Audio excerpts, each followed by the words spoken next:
তোমরা সবাই কেমন আছো? আশা করি ভালো আছো। চলো আজ আমরা পড়বো চতুর্থ শ্রেণী প্রাথমিক বিজ্ঞানের চতুর্থ অধ্যায় খাদ্য। আমরা দেখে নিই খাদ্য অধ্যায়ে কি কি রয়েছে। প্রথমে খাদ্যের উৎস। এখানে বলেছে বেঁচে থাকার জন্য আমাদের খাদ্য প্রয়োজন। পরিবেশের বিভিন্ন উদ্ভিদ এবং প্রাণী থেকে আমরা নানা রকম খাদ্যদ্রব্য পেয়ে থাকি। হ্যাঁ, অবশ্যই তোমার আমার সকলের বেঁচে থাকার জন্য অবশ্যই খাদ্য প্রয়োজন। এবং পরিবেশের যেসব বিভিন্ন উদ্ভিদ এবং প্রাণী আমরা নানা রকম খাদ্যদ্রব্য পেয়ে থাকি। তুমি, আমি, গাছপালা, অন্যান্য প্রাণী যেমন গরু, মুরগি, হাঁস সকলের কিন্তু খাদ্যর প্রয়োজন হয়। প্রশ্ন, আমরা উদ্ভিদ ও প্রাণী থেকে কোন কোন খাদ্যদ্রব্য পেয়ে থাকি? এটা তো এখন আমরা নিচে পড়ব। দেখা যাক কোনটা থেকে কোনটা আমরা পেয়ে থাকি। উদ্ভিজ্জ খাদ্যদ্রব্য। বেশিরভাগ খাদ্যই আমরা উদ্ভিদ থেকে পেয়ে থাকি, তাই না? বলো, তুমি তোমার আশেপাশে যদি তাকাও তাহলে দেখতে পাবা বেশিরভাগ যেসব খাদ্য আমরা খেয়ে থাকি সবগুলোই উদ্ভিদ থেকে। যেমন ভাত, গম থেকে যেটা থেকে আমরা পাই রুটি, ফলমূল, এগুলো সবকিছুই উদ্ভিজ্জ খাদ্যদ্রব্য। উদ্ভিদ থেকে বিভিন্ন ধরনের খাদ্যের মধ্যে রয়েছে শাকসবজি, ফলমূল, খাদ্যশস্য এবং ডাল। এটা অবশ্যই মনে রাখতে হবে কারণ এগুলো পরীক্ষাতে দেয়। শাকসবজি, ফলমূল, খাদ্যশস্য এবং ডাল। চলো এর পরবর্তীতে গিয়ে দেখি প্রাণীজ খাদ্যদ্রব্য। আমরা প্রাণী থেকেও বিভিন্ন ধরনের খাদ্য পেয়ে থাকি, যেমন মাছ, মাংস, ডিম এবং দুগ্ধজাত দ্রব্য। এই যে মাছ খাও, মাংস খাও, ডিম খাও এবং দুগ্ধজাত যেসব খাদ্যদ্রব্য তোমরা খাও, যেমন দুধ, মাখন, দই, এগুলো সবকিছুই কিন্তু প্রাণী থেকে পাই। এই জন্য এগুলোকে বলে প্রাণীজ খাদ্যদ্রব্য। পরবর্তী পৃষ্ঠায় আসলে আমরা দেখতে পাই পুষ্টি উপাদান। পুষ্টি উপাদান আসলে কি? পুষ্টি উপাদান হচ্ছে তুমি আমি যে চলাফেরা করি, প্রতিদিন খেলাধুলা করি, পড়ালেখা করি, অন্যান্য কাজকর্ম করি, এগুলোর জন্য আমাদের শক্তি এবং পুষ্টির প্রয়োজন হয় এবং এই পুষ্টিগুলো আমরা পাই খাদ্য থেকে। খাদ্য থেকে আমরা বিভিন্ন ধরনের পুষ্টি উপাদান পেয়ে থাকি। 5 ধরনের পুষ্টি উপাদান রয়েছে, যেমন শর্করা, আমিষ, চর্বি, ভিটামিন এবং খনিজ লবণ। এই 5টা খুবই গুরুত্বপূর্ণ। এগুলো অবশ্যই মনে রাখতে হবে এবং মুখস্থ রাখতে হবে। শর্করা, আমিষ, চর্বি, ভিটামিন এবং খনিজ লবণ। এই সকল পুষ্টি উপাদানের পাশাপাশি পানিও আমাদের দেহের জন্য গুরুত্বপূর্ণ, কারণ বেঁচে থাকার জন্য অবশ্যই পানি প্রয়োজন। তাহলে আমাদের পুষ্টি উপাদান কয়টা হচ্ছে? মোট 6টা হচ্ছে। প্রথমে 5টা রয়েছে, 5 ধরনের পুষ্টি উপাদান, যেমন শর্করা, আমিষ, চর্বি, ভিটামিন এবং খনিজ লবণ। এবং এই সকল পুষ্টি উপাদানের পাশাপাশি পানিও আমাদের দেহের জন্য খুবই গুরুত্বপূর্ণ। শর্করা, আমিষ, চর্বি, ভিটামিন, খনিজ লবণে কি কি রয়েছে, কোন কোন উপাদান রয়েছে, সেগুলো আমরা নিচে পরবর্তীতে জানতে পারবো। এবার আসি ভিটামিন। ভিটামিন আমাদের দেহের কর্মক্ষম রাখতে সহায়তা করে। কর্মক্ষম মানে কি? কর্মক্ষম মানে কাজ করার ক্ষমতা। তুমি যে কোনো একটা কাজ করছো, খেলাধুলা করছো, চলাফেরা করছো, বেড়াতে যাচ্ছ, এগুলোর ক্ষেত্রে ভিটামিন আমাদের দেহের কর্মক্ষম রাখতে সহায়তা করে। ভিটামিন দেহের রোগ প্রতিরোধ ক্ষমতা বৃদ্ধি করে এবং দেহের বৃদ্ধিতে সহায়তা করে।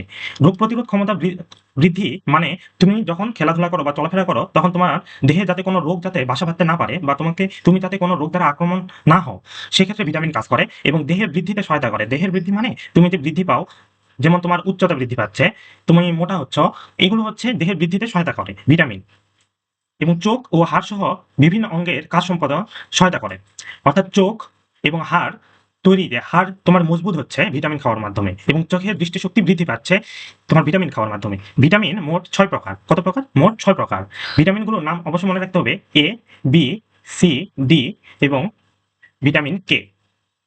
ভিটামিন বি বিভিন্ন ধরনের ভিটামিন নিয়ে গঠিত, তাই একে ভিটামিন বি কমপ্লেক্স বলা হয়। এটা মনে রাখতে হবে, তোমাদের এটা পরীক্ষাতে আসবে যে কোন ভিটামিন বিভিন্ন ধরনের ভিটামিন নিয়ে তৈরি। সেটা হচ্ছে ভিটামিন বি এবং এটাকে বলা হয় বি কমপ্লেক্স। কমপ্লেক্স দ্বারা বোঝানো হয়েছে এখানে বিভিন্ন ধরনের ভিটামিন রয়েছে, তাই এটার নাম ভিটামিন বি কমপ্লেক্স। শাকসবজি, ফল, মাংস, মাছ এবং দুগ্ধজাত খাদ্যদ্রব্যে এই ভিটামিন পাওয়া যায়। তাহলে কোথায় কোথায় এই ভিটামিনটা পাওয়া যায়? শাকসবজিতে, ফল, মাংস, মাছ এবং দুগ্ধজাত খাদ্যদ্রব্যে এই ভিটামিন পাওয়া যায়। চলো এবার দেখবো আমরা ভিটামিন ও এদের উৎস, কাজ এবং অভাবজনিত রোগ সম্পর্কে। অর্থাৎ ভিটামিন আমরা কোন কোন খাবার থেকে পাই এবং এর থেকে কি কি কাজ পাওয়া যায় এবং এর অভাবে কোন ভিটামিনের অভাবে তোমার কি কি রোগ হতে পারে সেটা সম্পর্কে আমরা এবার জানবো। ভিটামিন এ: গাজর, পালং শাক, মিষ্টি কুমড়া, ছোট মাছ, দুধ, ডিমের কুসুম, আম, তরমুজ, পেঁপে, এগুলো থেকে আমরা কি পাই? ভিটামিন এ পাই। এরপর দেখো কাজ। ভিটামিন এর কাজ কি কি? এসব খাবার খেলে তোমার কি কি উপকার হবে? স্বাভাবিক দৃষ্টিশক্তি বজায় রাখে, সুস্থ ত্বক ও দাঁতের গঠনে এবং রোগ প্রতিরোধ ক্ষমতা বৃদ্ধিতে সহায়তা করে। রোগ প্রতিরোধ ক্ষমতা কি?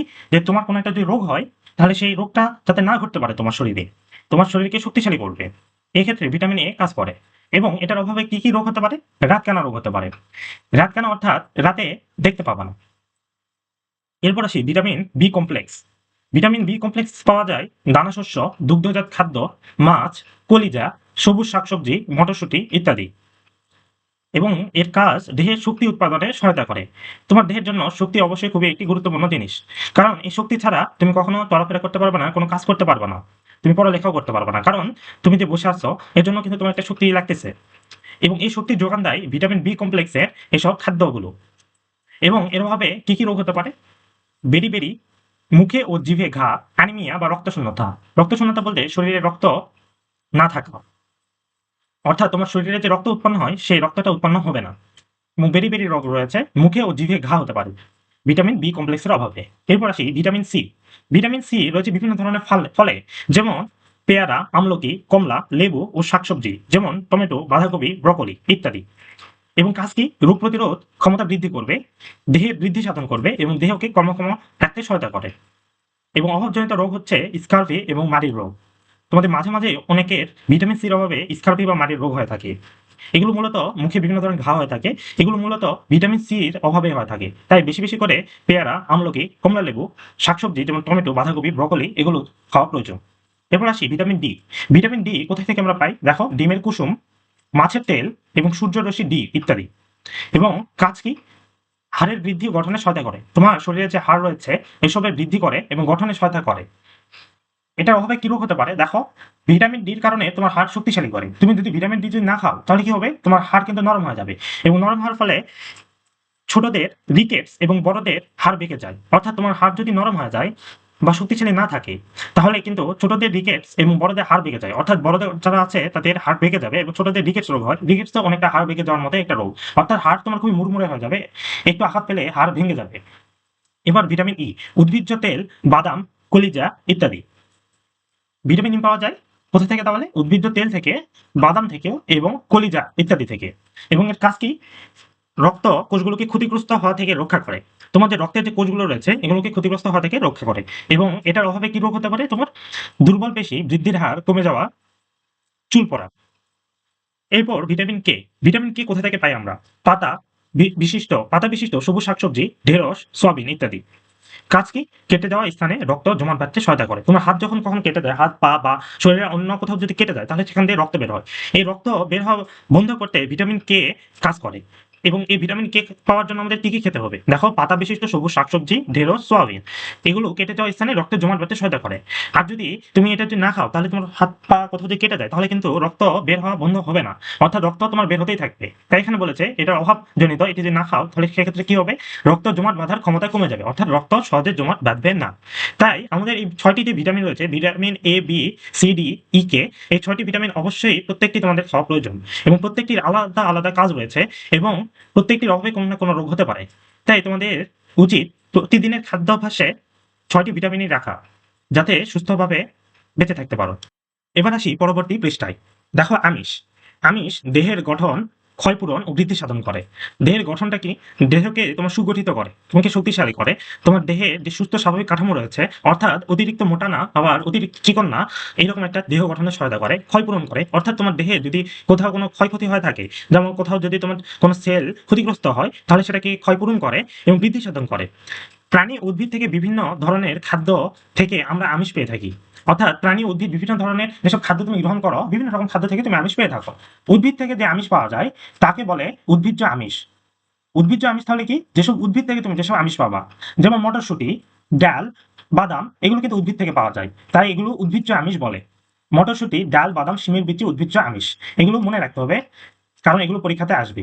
পরীক্ষাতে বলবে যে উদ্ভিজ্জ আমিষের উদাহরণ দাও বা উদ্ভিজ্জ আমিষ কোথা থেকে পাওয়া যায়। তাহলে মটরশুঁটি, ডাল, বাদাম, শিমের বিচি ইত্যাদি উদ্ভিজ্জ আমিষ। আবার বলেছে প্রাণী থেকে যেসব আমিষ পাওয়া যায় তাকে বলে প্রাণীজ আমিষ। অর্থাৎ মাছ, মাংস, ডিম, দুগ্ধজাত খাদ্য ইত্যাদি হচ্ছে প্রাণীজ আমিষ। যেসব দেখো মাছ, মাংস, ডিম এবং দুগ্ধ। দুগ্ধ মানে কি? দুধ থেকে যেসব পাই, যেমন দই, তারপরে তোমরা যে গরুর দুধ খাও এটা দই, তারপর মিষ্টি, অনেক মিষ্টি দুধ দিয়ে তৈরি করা হয়, এগুলো কিন্তু প্রাণীজ আমিষ, কারণ এগুলো উৎস কিন্তু প্রাণী। মাছ আসে কোথা থেকে? মাছ থেকে আসে, মাছ একটা প্রাণী। আবার মাংস, মাংস আমরা পাই কই থেকে? মুরগি থেকে পাই, ছাগল থেকে পাই, গরু থেকে পাই। সুতরাং এটাও একটা কিন্তু প্রাণী। ডিম পাই আমরা মুরগি থেকে বা হাঁস থেকে, এটাও একটা প্রাণী। তাই এগুলো থেকে পাওয়া আমিষগুলোকে বলি আমরা প্রাণীজ আমিষ। দেখো, ছবিগুলোতে দেওয়া আছে উদ্ভিজ্জ আমিষ, এখানে মটরশুঁটি দেওয়া আছে, এবং প্রাণীজ আমিষের মধ্যে এখানে মাছ দেওয়া আছে, ডিম আছে, মাংস আছে, এগুলো সবই হচ্ছে প্রাণীজ আমিষ। এরপর দেখি পুষ্টি উপাদানের প্রয়োজনীয়তা, অর্থাৎ পুষ্টি উপাদান কেন তোমার শরীরের জন্য প্রয়োজন বা তোমার জন্য প্রয়োজন।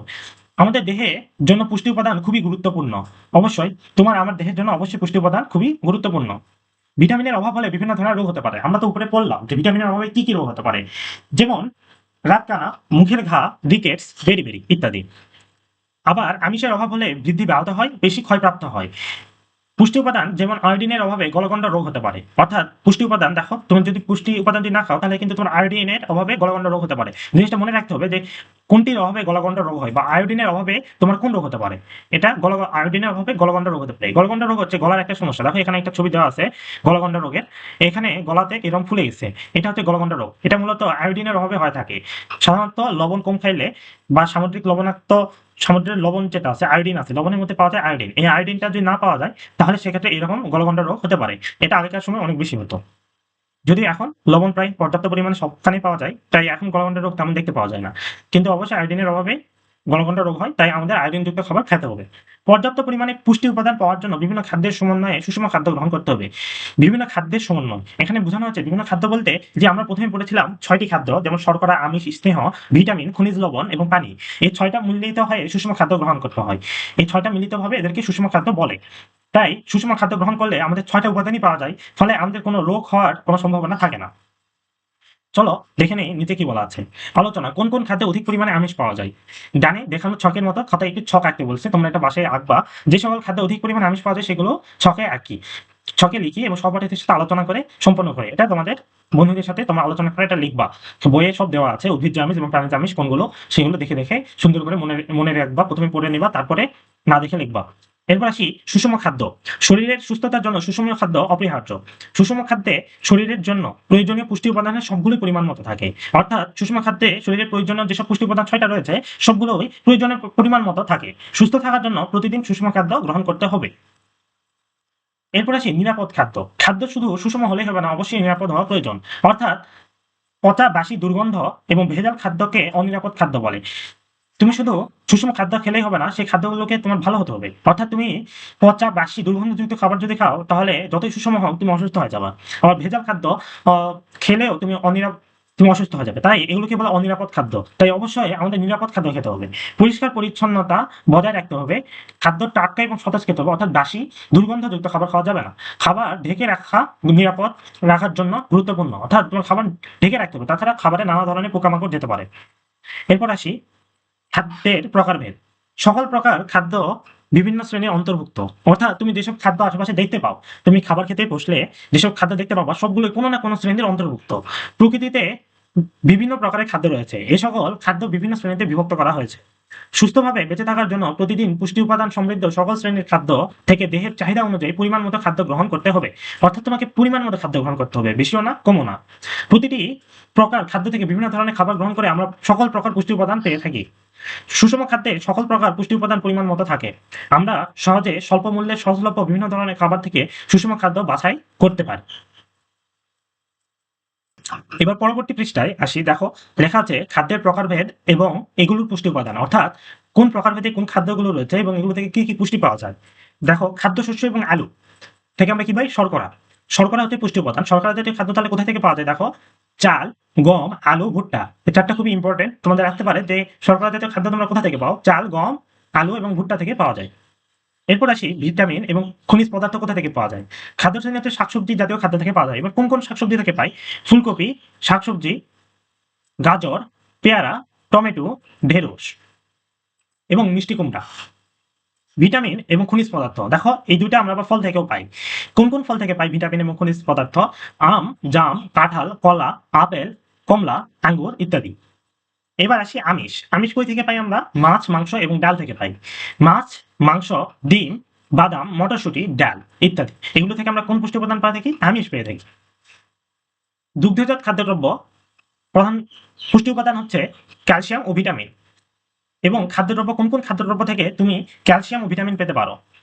দুধ, পনির, দই ইত্যাদি থেকে তুমি ক্যালসিয়াম এবং ভিটামিন পেয়ে থাকো। এরপর আসি চর্বি। চর্বি জাতীয় খাদ্য আমাদের দেহে সামান্য পরিমাণে প্রয়োজন, কিন্তু অবশ্যই দরকার। তাছাড়া আমাদের বিভিন্ন রোগবালাই হতে পারে। তাই এইসব চর্বি জাতীয় খাদ্য আমাদের গ্রহণ করা প্রয়োজন। চর্বি জাতীয় খাদ্য আমরা কোথা থেকে পাবো? ঘি, মাখন, সরিষার তেল, সয়াবিন তেল ইত্যাদি থেকে আমরা চর্বি জাতীয় খাদ্য পাবো। এরপর আছে খাদ্য আঁশ।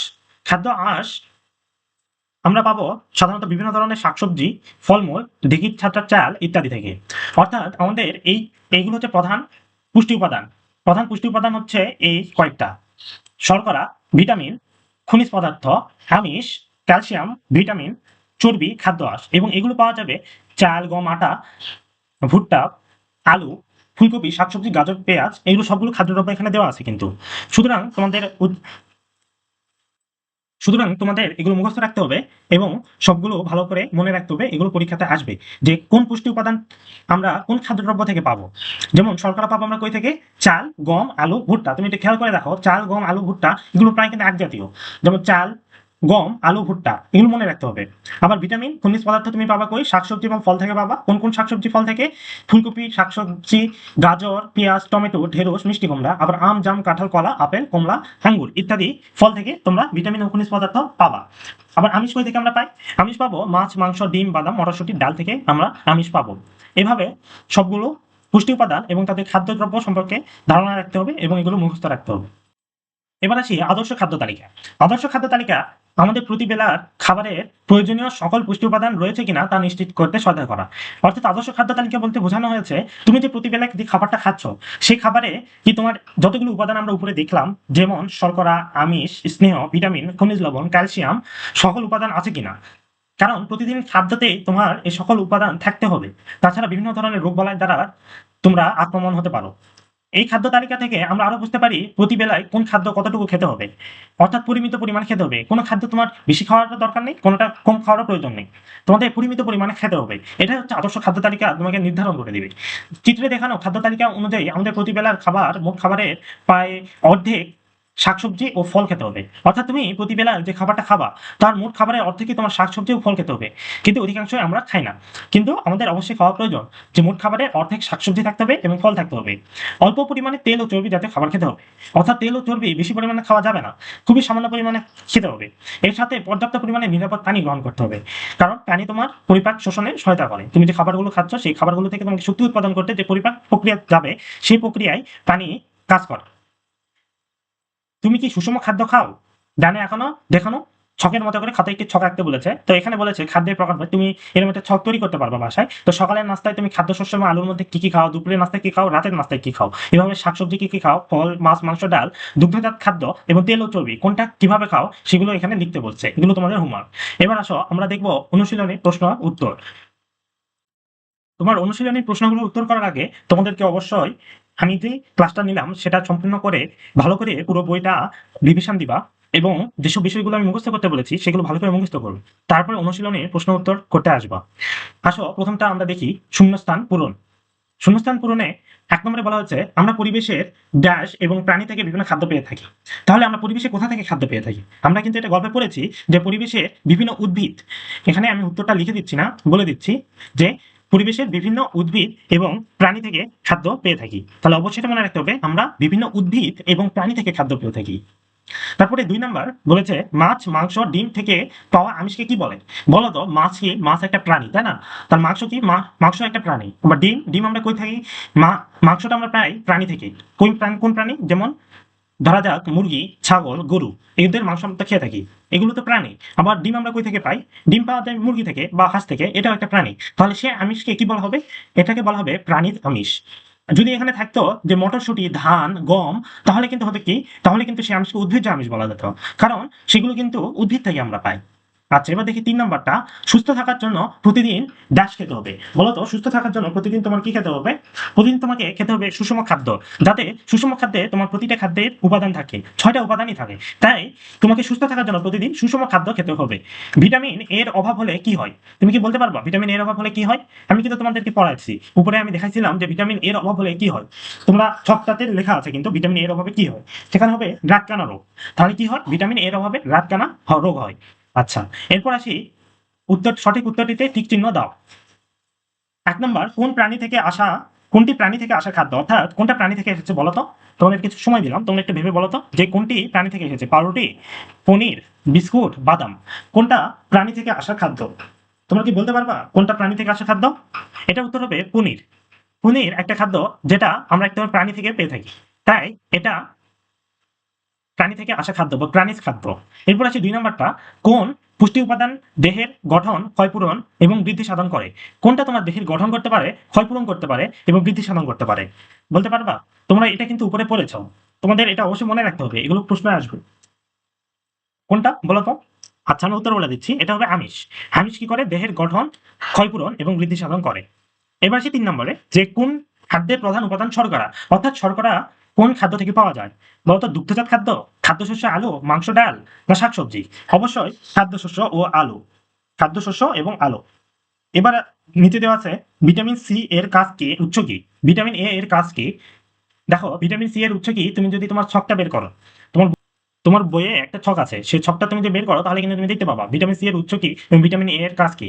সেটা দেখে তোমার এগুলো অ্যান্সার খাতাতে লিখবা। ভিটামিন এর অভাবে হতে পারে এমন 3টি রোগের নাম। বলো তো ভিটামিনের অভাবে কোন 3টা রোগ হতে পারবে?